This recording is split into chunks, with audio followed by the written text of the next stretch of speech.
Welcome back, students, to our Chemistry 1510 video notes. In this section, we're going to talk about derived units, which is another way to get us to talk about density. So derived units is a fancy way to talk about units that aren't measured directly, but come from the manipulation of measurements. So something like area isn't something that you isn't something you measure, it's something you calculate, right? Volume is often something that you calculate. And so if we talk about maybe something like a cube is going to be special in the case that all of its, sides are the same. And so when we start talking about a cube, we can figure out the volume of it by doing length times width times height. But if it's really a cube, it's just one side cubed. But this then also works for a rectangular box, right? So a rectangular prism, something that's gonna maybe have a different length than its width. So this is an area where we would expect a derived unit. In order to get the volume, our volume is going to be, say, like 2 centimeters times 2 centimeters times 2 centimeters. And when we multiply 2 times 2, right, we get 4 times 2 is 8. Well, what we did there was we took our 2 and multiplied it by 2 and multiplied it by 2. Well, the same thing we did the 2's, we have to do to the centimeters.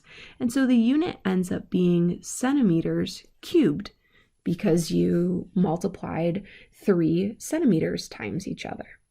So we then use the centimeters cubed as a volume unit. And actually, the volume that you're used to seeing, a milliliter, is the same thing as 1 centimeter cubed. Those are equivalent to one another. So another area that you're going to see a derived unit is density. And you have experienced density before. You should know that it is mass over volume, and that you can do a series of calculations with density. And let's just go ahead and remind ourselves that the unit for density is often grams per milliliter because mass is often reported in grams and volume is often reported in milliliter. Now, does it have to be in grams per milliliter? No. It could be in grams per centimeter cubed. It could be in kilograms per meter cubed. It could be in kilograms per centimeter cubed. There's all kinds of units, but in chemistry, we often see densities reported as in grams per milliliter or grams per centimeter cubed. So let's go ahead and practice 1 or 2 density problems. So over here, this first question, very typical, straightforward density problem. Right? It tells you that you have so much volume of acid and that acid has a mass of 22.60 grams, and it asks you to solve for the density. So in your density equation, which is density equals mass over volume, this is your volume, this is your mass, and this is your density that you're searching for. So you go ahead and you put in the 22.60 grams, you divide that by your 40 milliliters. Now, when you put this into, say, your calculator, you also need to be thinking about your significant figures. So you have 4 sig figs on top, you have 3 sig figs on bottom. Significant figure rule for multiplication and division says you take the least amount of significant figures and make that your final answer with respect to sig figs. So I have 3 significant figures with the 40, which works out really nicely because when I calculate this, it gets me 3 significant figures, which is totally just happenstance. It's just nice when that happens. So here is my final answer to the correct number of significant figures. Let's go ahead and do another one that's a little bit different. So for this one, it's saying that bromine has a density, right? So they're giving you the density, and bromine has the mass. You're searching for what is its volume. Now, there's kind of two different ways to set this up. I'm going to show you one way, and then when we get to the dimensional analysis section, maybe I can show you the other way. So the way that I would expect you to do this at this particular moment would probably be to use the equation. Except now you're not solving for D. You have D. It's right there. So I would say you need to rearrange this equation. You're solving for volume, and so you need to get volume alone. Now, I know a lot of you really enjoy plugging in your numbers and then rearranging things, but I just can't abide by that. All right, I'm going to go ahead and I'm going to rearrange my equation while it's in variable format, because then I'm not going to accidentally mess anything up as I start to plug things in.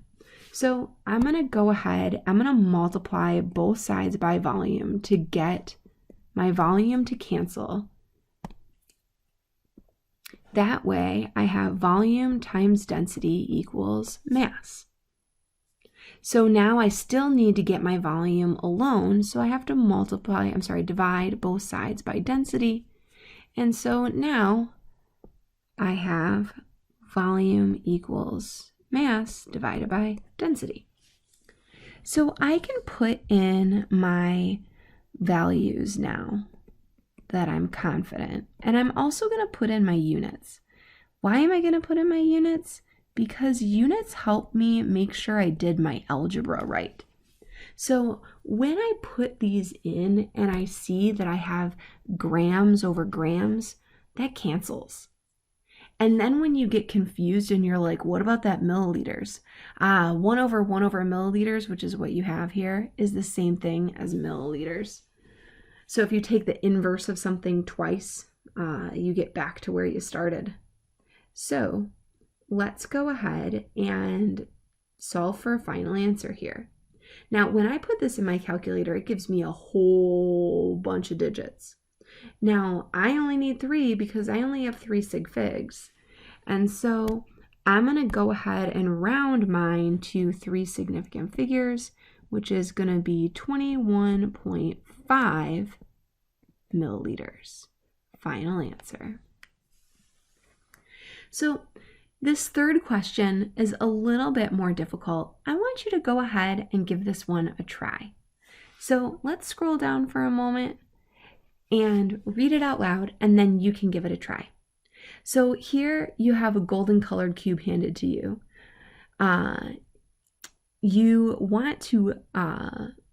Somebody wants you to buy it for $100 because they say it is gold.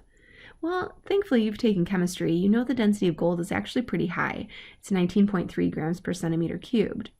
And so what you do is you measure your cube and you also measure the mass and figure out its density. So what do you think? Is it gold? Should you buy it? So why don't you go ahead and pause here, think about a plan for this problem, and then give it a try. And then we can compare answers.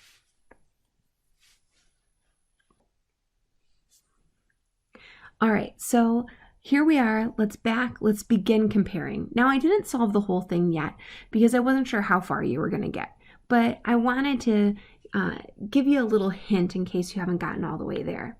So the first thing that you recognize is you have to solve for density, right? That's what we're searching for. What is the density? But you weren't given a volume. And so because you weren't given a volume, you were told that this is a cube and that the cube measures 2 centimeters on each side. So if we go back to that drawing of a cube, right, you have this. And so if you have 2 centimeters on each side, then you know that your length, your width, and your height are all 2 centimeters. So you can calculate the volume, which is what I did right here. So now that you have a volume, you take your mass and you divide it by your number of centimeters cubed. and you get 5 grams per centimeter cubed. Now, are we super worried about sig figs here? Probably not, because 40 grams is not that precise, and neither is 2 centimeters. We use some pretty poor measuring devices here.